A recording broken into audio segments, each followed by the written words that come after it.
ریاستیں جو تھیں یہ مسلمان ریاستیں تھیں، یہاں ایران نے کیوں حملہ کیا؟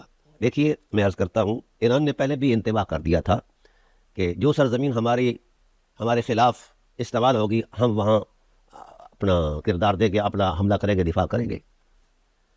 یہ کہاں کی انسانیت ہے کہ کوئی بندہ میرے گھر میں بیٹھ کر، میرے گھر میں، میرے آنگن میں بیٹھ کر کسی دوسرے پر حملہ آور ہو اور پھر میں اسے دفاع کا حق بھی نہ دوں، اور مجھے یہ بھی پتا ہو کہ یہ میرا بھی دشمن ہے، میرے ایمان کا بھی دشمن ہے، تو پھر حق دفاع نہ دوں؟ یہ کون سی انسانی فکر ہے؟ یہ کون سا انصاف ہے؟ عربوں نے جو اس کو رکھا ہوا تھا محض اسی لیے رکھا ہوا تھا، عرب جانتے ہیں کہ وہ نکارہ ایک کارتوش ہے، اس کے علاوہ ان کی کوئی حیثیت نہیں۔ پہلے بھی عرب اسرائیل جنگ ہوئی ہے، ایک تاریخ ہے، اور عرصہ دراز تک وہ جنگ رہی ناکامی۔ چھوٹا سا اس وقت اسرائیل تھا، مختصر سا، اور اتنا جغرافیہ عرب کا، اتنے افرادی قوت اور اتنا سرمایہ، لیکن یہ ناکام رہے۔ کیوں رہے؟ آئیے اس کی وجوہات میں آئینی شاہدوں کے حوالے سے صرف ایک واقعہ کرتا ہوں۔ جس وقت محققین نے، یعنی تحقیق کرنے والے اداروں نے تحقیق کی کہ اتنے بڑے سرمایہ اور افرادی قوت اور اتنے بڑے وسیع ترین جغرافی کے باوجود بھی عرب ہار گیا، تو کیوں ہارا؟ تو پھر جرمن سے لے کر رشیا تک کے لوگ آئے، انہوں نے ریسرچ کی، ریسرچ کرنے کے بعد وہ اس نتیجے پر پہنچے کہ ان کا ہارنا بنتا تھا، اس لیے کہ ان کے اگلے مورچوں میں بھی جا کر انہوں نے دیکھا جو باؤنڈری لائن کے قریب تھے، وہاں بھی مورچوں کے اندر عورتوں کے بریزیئر اور عیاشی کا سامان پڑا ہوا تھا۔ تو جو قوم مورچوں کے اندر عیاشی کرے اس نے خاک لڑنا ہے۔ تو اس وقت بھی ان کی یہی ذوق ذائقہ ہے، محلات کے اندر عیاشی کے علاوہ کیا کیا جا رہا ہے؟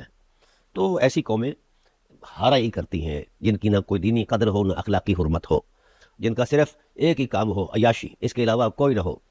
تو بہرحال اگر وہ ہارے ہیں تو اپنی عیاشی کی بنیاد پر ہارے ہیں، اور اگر آج کوئی غزہ کی حمایت میں کھڑا ہو جاتا ہے، اس کو سزا کے لیے جناب اس پر گھیراؤ کیا جاتا ہے اور اس کو جناب والا مارا جاتا ہے، بم مارے جاتے ہیں، حملے کیے جاتے ہیں اور اس کی جناب والا سینکشنیں لگائی جاتی ہیں، تو اگر وہ کسی وقت آگ گولا ہو کر اپنا دفاع کرتا ہے تو ان کو مولویوں کو کیا تکلیف ہوئی؟ خاص کر میرے پاکستان کے شودے قسم کے جو مولوی ہیں جی، ان کو کیا تکلیف ہوئی ہے؟ آئیے ہم قرآن سے پوچھتے ہیں کہ ایسے معاملات میں ہماری رہنمائی کیا ہے۔ اللہ تعالیٰ ارشاد فرماتے ہیں، سید عالم صلی اللہ علیہ وآلہ وسلم جس وقت تبوک پر تشریف لے گئے تو پیچھے، یعنی آپ غزوے پر گئے ہیں اور لاکھوں افراد کے مد مقابل گئے ہیں 30,000 کا لشکر لے کر، تو آپ صلی اللہ علیہ وآلہ وسلم نے مولا کائنات کو پیچھے متعین فرمایا کہ آپ یہاں مدینہ پاک کی رکھوالی کریں وغیرہ۔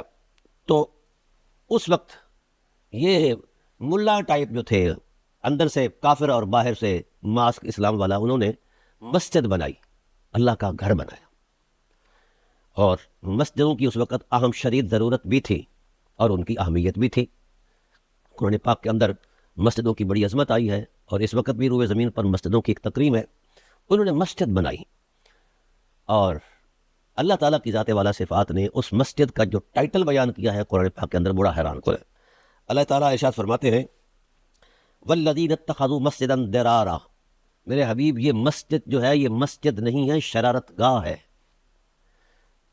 کیوں شرارت گاہ ہے؟ والذین اتخذوا مسجدا ضرارا وکفرا، یہ کفر کا بھی گڑھ ہے۔ ایسا عادتاً تو نہیں ہے، مسجد حرام بھی مسجد ہے، مسجد نبوی بھی مسجد ہے، مسجد قباء بھی مسجد ہے، کسی مسجد کو نہ کفر کا گڑھ کہا گیا بلکہ اللہ کا گھر کہا گیا، اور نہ شرارت گاہ کہا گیا۔ یہ کیوں؟ کیونکہ اس کے بنانے والے ظاہری مسلمان تھے اور باطناً کافر تھے، ٹھیک ہے؟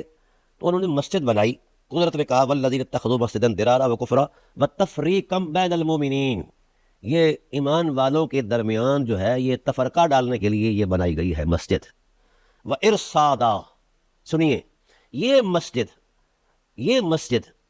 یہ مورچہ ہے کفر کا، لمن حارب اللہ ورسولہ، جو اللہ اور اس کے رسول سے جنگ کرنے کے لیے لوگ آمادہ ہیں، کافر ہیں، اندر سے کافر ہیں، باہر سے کلمہ گو ہیں، تو وہ مسجد جو ہے بطور مورچہ استعمال کرتے ہیں۔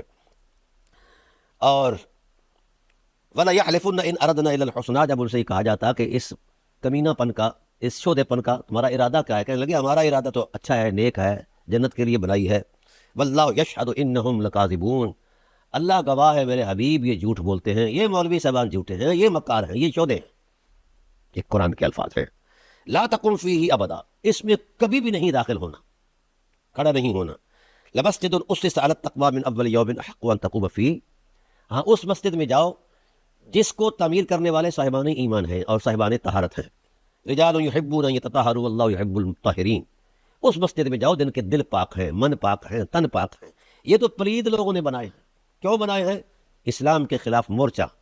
براہ راست تو اسلام کے مد مقابل آ نہیں سکتے تھے، تو مسلمانوں کو تفرقے میں ڈالنے کے لیے اور مسلمانوں کو رسول اللہ صلی اللہ علیہ وسلم کی ذات کے مد مقابل لانے کے لیے، دینی حمیتوں کو، دینی قدروں کو پامال کرنے کے لیے مسجد کا استعمال کیا. تو پھر ہوا کیا ہے؟ حکم دیا گیا کہ حبیب اس مسجد کو جلا ڈالو، اس مسجد کو جلا ڈالو. اور رسول اللہ نے نبوت کے ہاتھوں سے اس مسجد کو جلایا. جو مسجد اسلام کی قدروں کے اور اسلام کی اس اہلیان اسلام کے خلاف استعمال ہو، اس کا جلا دینا واجب ہے اور سنت نبوی ہے، سنت الہیہ ہے. یہاں تو مسجد کا یہ ٹائٹل دیا گیا ہے، اور وہاں عربوں نے اگر وہ کتے پال رکھے تھے، ہاں جی، اور ان کو سنبھال رکھا تھا، تو اگر ان کتوں کو ختم کرنے کے لیے ایران نے میزائل مارے ہیں، تو پھر یہ کوئی ایسی بات نہیں ہے. اس کو میں یہ سمجھتا ہوں حقیقی طور پر یہ ایران نے اصل میں عربوں کا تحفظ کیا ہے، عربوں کو بچایا ہے اور آزادی دلائی ہے عربوں کو. اگر ان کے اندر کوئی غیرت نام کی کوئی شے ہے، ویسے اکثر اوقات تو وہ غیرت سے آری رہتے ہیں، اگر غیرت نام کی کوئی شے ہے تو وہ سمجھے کہ ان کا یہ تحفظ ہوا ہے.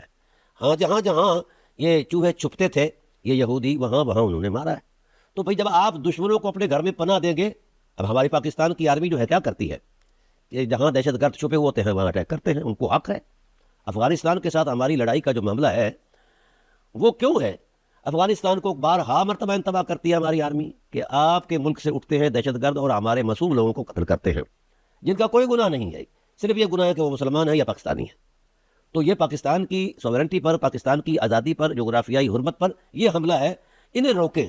تو افغانستان نے ایک نہیں سنی، پھر انجام کو پہنچ گئے. الحمدللہ ثم الحمدللہ، اور مزید پہنچے گئے. تو سو ایسے ہی اگر جہاں سے یہ یہود اور نصارہ جس گھر میں بیٹھ کر کسی مسلمان پر یہ حملہ آور ہوگے تو اس گھر کو تباہ کرنا یہ سنت ہے.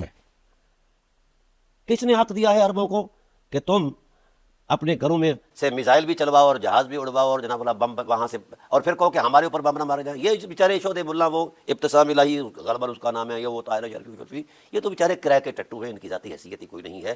چونکہ وہاں سے ان کو وہ کعبے کی کمائی سے وہ شراب کا وہ حصہ ان کو بھی ملتا ہے، تو اس لیے یہ بیچارے ان کو تو اہمیت دینی ہی نہیں چاہیے کہ بیچارے کس درجے کے لوگ ہیں. تاہم یہ بات ضرور ہے کہ جب قرآن نے کہہ دیا ہے کہ وہ مسجد بھی ہو تو اڑا دی جائے، جس مسجد میں کسی اسلامی ملک کی مخالفت جو ہے وہ ہو اور اس پر وہ حملہ آور ہوا جائے اور وہ مسجد مورچے کا کام دے، وہ شرارت گاہ ہے. یہ تو ہوگا یہاں سے یہ معاملہ. باقی رہا یہ معاملہ کہ ایران شیعہ ہے جی، وہ بھائی شیعہ جو ہے صرف ایران تو نہیں ہے. حضرت عبداللہ ابن مسعود سے لے کر ہزاروں صحابہ مولا کائنات کی ولایت کے قائل تھے اور شیعہ تھے. یہ کون سی ایسی بات؟ آج اللہ اپنے فضل و احسان سے ایران کو کامیابیاں دے رہا ہے. دیکھیے آپ خندق کا موقع دیکھیں، جناب مولا کائنات علیہ السلام کی مٹھ بھیڑ ہو جاتی ہے عامر ابن عبد ود سے، یہودی سے. وہ پورے عرب کا ایک مانا ہوا نامور پہلوان تھا. تو اس وقت جب اس کو یہ ٹارگٹ دیا گیا، یہ آگے بڑھا اور مولا کائنات آگے بڑھے، تو دونوں پہلوان آپس میں گتھم گتھا ہیں، دھول اڑی ہوئی ہے، نظر نہیں آ رہے. اور رسول اللہ صلی اللہ علیہ وآلہ وسلم کیا فرما رہے ہیں کہ کل ایمان کل کفر کے مقابلے میں آ گیا ہے. علی کل ایمان تھا اور کل کفر کے مد مقابل آ گیا ہے. تو پھر نعرہ تکبیر جب بلند ہوا تو خوشی ہوئی اور اللہ کے رسول سجدے میں گر گئے اس خوشی سے. تو یہ تھا وہ اس جنگ کا نقشہ. تو سو آج بھی اسی تسلسل کو اگر عمل دیکھ رہا ہو تو وہ امام خامنائی رحمۃ اللہ تعالی علیہ کا وجود ہے کہ کل کفر کے سامنے کل ایمان کا بیٹا ٹکرا گیا ہے. یہ کیسی حسین مناسبت ہے، کل ایمان سے کل کفر سے کل ایمان کا بیٹا ٹکرا گیا ہے اور میدان نہیں چھوڑا، بھاگے نہیں ہیں، جان دے دی ہے، انتہا کر دی ہے. یہ اسلام کی عزت ہے، وقار ہے. اگر یہ کہیں چلے جاتے، پناہ لے لیتے تو اسلام پر حرف آنا تھا. انہوں نے اپنی قربانی کو پیش کر دیا ہے، اپنے بچوں کی قربانی کو پیش کر دیا ہے، تو لیکن وہ میدان چھوڑ کر بھاگے نہیں. تو گویا اگر اس وقت کی تاریخ کو عمل دیکھ رہا ہو تو پھر کل کفر کے مد مقابل اگر کھڑا ہے تو ایران کھڑا ہے.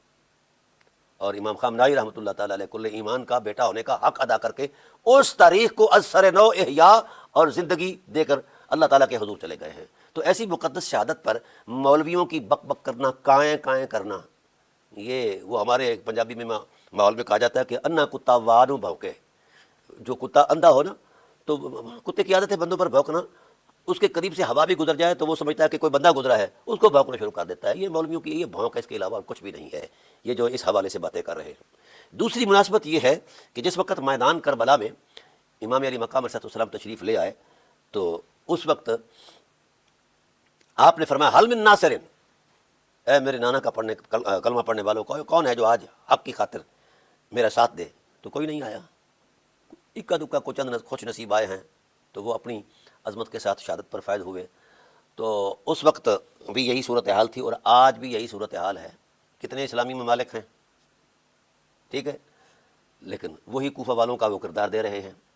یہ نہیں قریب آئیں گے، اس لیے کہ ان کی سلطنتوں کی باغ ڈور جو ہے وہ چودھری صاحب کے ہاتھ میں ہے، چودھری ٹرمپ صاحب کے ہاتھ میں ہے، ٹھیک ہے، یہ کبھی نہیں آئیں گے.